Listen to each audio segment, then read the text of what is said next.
जय शिव शंभू, जय भोलेनाथ, हर हर महादेव। माताएं बहनों, जैसा कि आप सभी लोग जानते हैं कि 24 अगस्त 2026 सोमवार को पड़ रही है। श्रावण माह की द्वादशी तिथि है।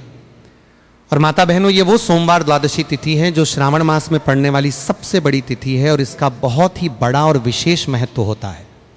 अगर कभी भी मौका लग जाए तो आप लोगों को 3 पिल्ले कनेर के फूल लेकर बहुत छोटा सा उपाय करना है। इन दोनों का संयोग बहुत ही कम आता है क्योंकि ऐसा दिन पूरे साल में सिर्फ एक ही बार आता है। और माता बहनों, आप सभी लोग जानते हो कि श्रावण मास सोमवार द्वादशी तिथि का अगर सबसे बड़ा कोई उपाय है तो वो 3 कनेर के फूल वाले उपाय। तो माता बहनों, जिन लोगों ने इस उपाय को ना किया हो, मतलब पूरा साल निकल गया, उन्होंने किसी भी दिन इस पारी वाली कलने में 3 कनेर के फूल वाले उपाय को ना किया हो, पर माता बहनों आपके पास एक आखिरी मौका का बचा हुआ है जो कि 24 अगस्त 2026 सोमवार श्रावण मास द्वादशी तिथि के दिन है। तो इस दिन आप लोगों को इस वाले उपाय को जरूर कर लेना है। भले ही आपने पूरे महीने भर इस उपाय को ना किया हो, पर अगर आपने इस श्रावण माह के सोमवार द्वादशी तिथि के दिन अगर इस वाले उपाय को कर लिया तो आपको इस उपाय को करने का वो फल मिलेगा जिसकी आपने कभी कल्पना भी नहीं करी होगी। इसीलिए आप लोग इस वाले उपाय को एक बार जरूर कर लेना है ताकि आपके हाथ से ये मौका ना जा सके और आपको इस उपाय को करने का फल मिलेगा। दोस्तों, ये उपाय पंडित जी ने अपनी अभी की ही श्री शिव महापुराण की कथा में बताया है, जिस उपाय को आज हम आपको बहुत अच्छे से समझाने वाले हैं। इस वीडियो को देखने के बाद उपाय को समझने के लिए आपको कोई और वीडियो को देखने की जरूरत नहीं पड़ेगी। तो चलिए माता बहनों, उपाय को शुरू करते हैं। देखिए, ये इस 24 अगस्त 2026 सोमवार श्रावण मास द्वादशी तिथि के दिन ये इतना खास होता है, इतना महत्वपूर्ण होता है। देखा गया है कभी कभी बड़े बड़े पूजा पाठ अनुष्ठान से जो कि मनोकामना पूर्ण नहीं होते, वहाँ श्रावण माह की सोमवार द्वादशी तिथि के दिन एक छोटे से उपाय करने से ही आपकी मनोकामना पूर्ण हो जाती है। और बहुत सारे लोगों ने इस उपाय को किया भी है और उनको इस उपाय को करने का फल भी जरूर मिला है। अगर आप भी इस उपाय को करना चाहते हैं तो सबसे पहले इसे अच्छी तरह से समझ लें और पूरा सुन लें, उसके बाद ही इस उपाय को करें। माना जाता है कि सही तरीके से किया गया ये उपाय आपके घर की परेशानियों को दूर करने में मदद कर सकता है। अगर आपके घर में किसी तरह का दुख या समस्या चल रही है और आपको उसका कारण भी समझ नहीं आ रहा है तो इसके पीछे पितृदोष, मंगल दोष या कोई अन्य कारण हो सकता है। इसलिए जिस विशेष दिन के बारे में बताया गया है उस दिन आपको ये उपाय जरूर करना चाहिए, क्योंकि जब किसी उपाय को सही और शुभ दिन पर किया जाता है तो उस दिन का शुभ फल तो मिलता ही है, साथ ही उस उपाय का लाभ भी और अधिक मिलने की मान्यता है। कहा जाता है कि इस तरह सही समय पर किया गया उपाय अपना असर भी जल्दी दिखा सकता है, क्योंकि आप इस उपाय को बहुत ही बड़े और विशेष दिन पर कर रहे हैं। तो चलिए अब उपाय के बारे में बात करते हैं, लेकिन उससे पहले आप लोगों में को ये जानना आवश्यक है कि आखिर ये उपाय किस समय करना है, किसको करना है और कैसे करना है। तो चलिए हम आगे आपको वीडियो में एक एक कर बता देते हैं। लेकिन उससे पहले अगर आप लोग हमारे चैनल पर पहली बार आए हैं या फिर मेरी आवाज़ आज पहली बार सुन रहे हैं तो हमारे चैनल को सब्सक्राइब जरूर कर लेना और इससे आपको वीडियो में देखते रहिए। वीडियो को लाइक करके कमेंट बॉक्स में श्री शिवाय नमस्तुभय, ओम नमः शिवाय जरूर टाइप कर देना। तो माता बहनों, इस 3 कनेर के फूल वाले उपाय को हमें 24 अगस्त 2026 सोमवार द्वादशी तिथि के दिन कैसे करना है, किसको करना है, किस समय करना है और कहाँ पर करना है, ये सारे सवालों के जवाब आपको इस वीडियो में मिल जाएंगे। और जो ये वीडियो देखेगा भाई, उसको 3 कनेर के फूल वाले उपाय जरूर करना चाहिए, क्योंकि इस दिन 3 कनेर के फूल का भी बहुत ही बड़ा और विशेष महत्व होता है। और जब बात आ जाए 3 कनेर के फूल वाले उपाय की तो ये सोने पर सुहागा वाली बात हो जाती है और ये एक बहुत ही बड़ा उपाय होता है। अब माता बहनों, इस 3 कनेर के फूल वाले उपाय को आखिर करना किसको है, सबसे पहले हम लोग वो बात जान लेते हैं। तो देखो, घर की जो बड़ी माताएं बहनें होती हैं, उन माताओं बहनों में से कोई भी एक बड़ी माता बहन इस वाले उपाय को कर सकती है। और माता बहनों, अगर आप चाहें तो अपने घर में से सभी सदस्यों को भी इस उपाय को करवा सकते हैं। अगर किसी व्यक्ति की खुद की कोई मनोकामना है, खुद की कोई दुख और परेशानी है जो कि वो अपने लिए ही करना चाहता है, इस वाले उपाय को तो वो खुद अपने लिए भी कर सकता है। बाकी अगर कोई घर में से ऐसा है जो कि अपने पूरे घर परिवार की सुख और शांति के लिए ये वाले उपाय करना चाहता है तो भाई वो भी कर सकता है, हो सकता है उसमें भी कोई दिक्कत वाली बात नहीं है। कहने का मतलब यह है कि इस उपाय को हर एक सदस्य भी कर सकता है और पूरे घर परिवार के सदस्य के लिए घर की बड़ी माताओं बहनों में से कोई एक माता बहन भी कर सकती है। माताएं बहनें अगर घर में उपस्थित ना हो या वे ये वाले उपाय ना कर पा रही हो तो फिर घर का कोई बड़ा सदस्य भी इस 3 कनेर के फूल वाले उपाय को कर सकता है, चाहे फिर वो पुरुष ही क्यों ना हो, उसमें कोई भी दिक्कत वाली बात नहीं। उसके बाद में माता बहनों जो अगला प्रश्न निकल कर आता है वो ये आता है इस उपाय को लेकर के कि आखिर इस उपाय को हमें किस समय करना है, सुबह के समय करना है कि शाम के समय करना है। तो देखो, इस वाले उपाय को आप लोग सुबह के समय भी कर सकते हो और शाम के समय प्रदोष काल में भी कर सकते हो। अब अगर आप पूछो कि भाई साहब सबसे उत्तम समय कौन सा रहेगा इस 3 कनेर के फूल वाले उपाय को करना है, कहा तो हम आपसे बस यही कहेंगे कि इस उपाय को आप सुबह के समय करेंगे तो ज्यादा बेहतर होगा। बाकी अगर प्रदोष काल शाम के समय भी करेंगे तो भी अच्छा होगा, उसमें कोई भी दिक्कत वाली बात नहीं है। तब माता बहनों जो अगली सबसे बड़ी और महत्वपूर्ण बात आती है वो ये आती है कि सुबह अगर हम उपाय को करेंगे तो हमें कितने बजे से लेकर कितने बजे तक के बीच में करना है, और शाम के समय प्रदोष काल में करेंगे तो हमें कितने बजे से लेकर कितने बजे के बीच में करना है। तो देखो, सुबह जितनी जल्दी हो सके आप उपाय को करने की कोशिश करना। बाकी अगर किसी कारणवश लेट भी हो जाओ, थोड़ी देर भी हो जाए, तो 10 या 11 बजे तक भी आप उपाय कर लेना, और 12 बजे से ज्यादा देरी ना हो, ठीक है, इस बात का ध्यान रखना। उसके बाद में भक्त अगर शाम के समय प्रदोष काल की बात करें, प्रदोष काल का जो समय है होता है वो शाम के 6 बजे से शुरू हो जाता है। मतलब शाम के 6 बजे से लेकर 7 बजे के बीच का जो समय होता है ये समय प्रदोष काल का समय होता है। तो आप इस उपाय को 7 या 8 बजे के बीच में भी कर सकते हो। मतलब शाम के 6 बजे से रात 8 बजे के बीच में आप कभी भी इस वाले उपाय को कर सकते हो, उसमें कोई भी दिक्कत वाली बात नहीं है। अब देखिए, यदि हम किसी भी प्रकार के उपाय को निश्चित दिन और निश्चित तिथि पर करते हैं तो इसका हमें बहुत अधिक लाभ मिलता है, और इन उपायों को करने के बाद हमारे जीवन में बहुत अधिक परिवर्तन आता है।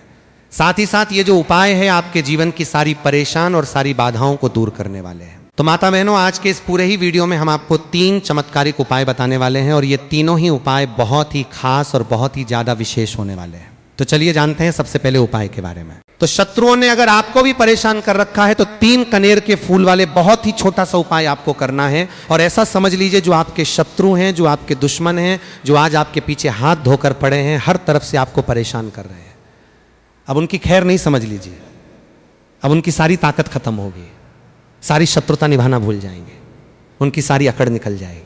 जब आप 3 कनेर के फूल वाले बहुत ही छोटा सा उपाय कर लेंगे तो शत्रु जो व्यक्ति को हर तरफ से बर्बाद कर देते हैं, दुश्मन जो व्यक्ति के पीछे अगर पड़ जाएं तो हर वो असंभव प्रयास करते हैं कि व्यक्ति का धन चला जाए, उसका व्यापार चला जाए, उसके घर में गरीबी छा जाए, कर्ज की समस्याएं आ जाएं।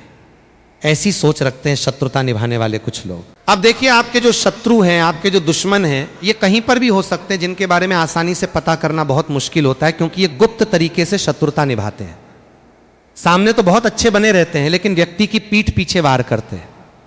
मतलब पीठ पीछे बहुत कुछ ऐसा करते हैं कि जो व्यक्ति है वो पूरी तरह से बर्बाद हो जाए, उसके बर्बादी जैसी समस्याएं आए, उसका व्यापार खराब हो जाए। तो ये जो गुप्त शत्रु है ये सबसे खतरनाक है और इससे बहुत ज्यादा बचने की आवश्यकता है। क्योंकि देखिए, अगर सामने से कोई आप पर वार करता है, आपको भला बुरा कहता है, हानि पहुंचाने की कोशिश कर रहा है, तो आपको पता है कि ये व्यक्ति मेरा शत्रु है ना, आप उसको अच्छे से जानते हैं, आप शायद बच जाएंगे, लेकिन गुप्त शत्रुओं से बचना बहुत मुश्किल होता है।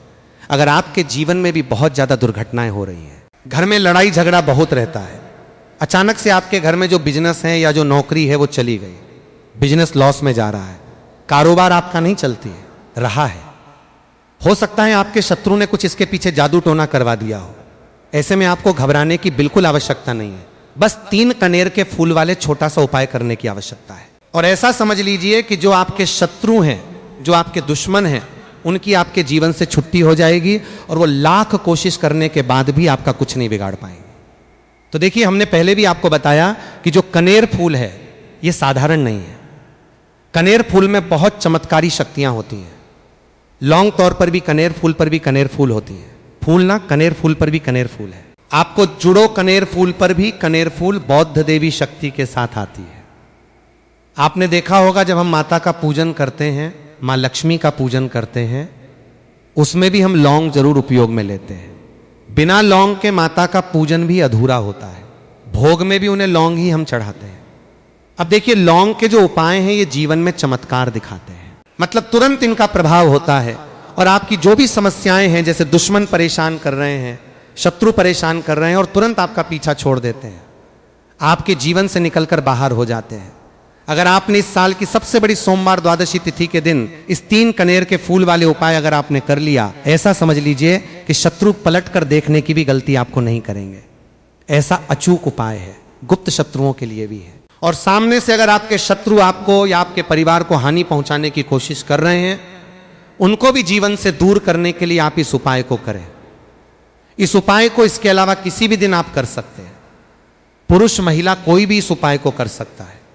इसी के साथ अगर आपको ऐसा लगता है कि आपके घर पर किसी ने कुछ कर दिया, व्यापार को बंधवा दिया है, आपके घर के किसी सदस्य को ऐसा कुछ कर दिया कि वो व्यक्ति जो है सफलता प्राप्त नहीं कर पा रहा है, बहुत मेहनत करने के बाद भी आपके घर का कोई सदस्य या आपको जीवन में बहुत पीछे है, मेहनत बहुत कर रहे हैं लेकिन उसका फल नहीं मिल पा रहा है, आपसे जो पीछे थे वो भी आगे निकल चुके लेकिन आप वहीं पर अटके हुए हैं, तो इसके पीछे आपके दुश्मन, आपके शत्रु का हाथ हो सकता है। देखिए ये जो समय है ना, इस कलयुग के समय है। इस समय में बहुत कम ही आपको अच्छे लोग मिलेंगे जो आपकी प्रसन्नता से, आपकी सफलता से प्रसन्न रहेंगे। मतलब आप अगर जीवन में आगे आगे बढ़ रहे हैं, अच्छा व्यापार कर रहे हैं, आपका जो व्यापार है, जो बिजनेस है, उसमें अगर आपको लाभ हो रहा है तो वो भी प्रसन्न रहेंगे।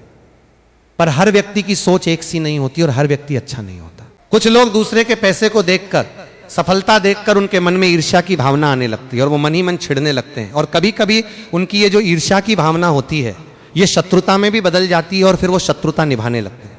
कैसे करके इस व्यक्ति को पीछे लाया जाए, इसे नीचे गिराया जाए, इसके धन की हानि की जाए, ऐसी सोच शत्रु रख लेते हैं। अब देखिए, चाहे आपके शत्रु कितने भी पावरफुल हो, कितनी भी ज्यादा उनके अंदर ताकत हो, या कितना भी बड़ा किया कराया उन्होंने आपके व्यापार पर, आपके ऊपर करवा रखा हो, घर के ऊपर करवा रखा हो, सभी कुछ दूर होगा जब आप 3 कनेर के फूल वाले ये उपाय कर लेंगे।